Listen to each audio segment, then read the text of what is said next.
Venerdì 16 giugno, Santi Quirico e Giulitta.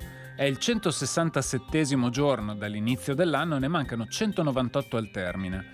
Il sole sorge alle 5:21 e tramonta alle 21:01. La luna si leva alle 3:51 e tramonta alle 19:43.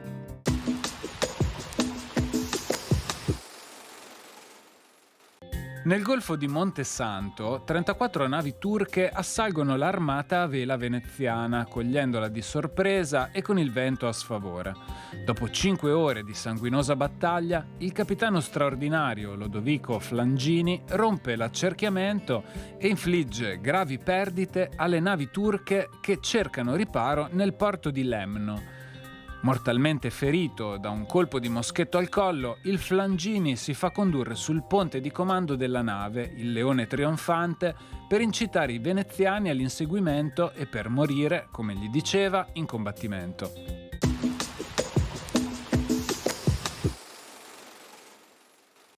Le previsioni per domani.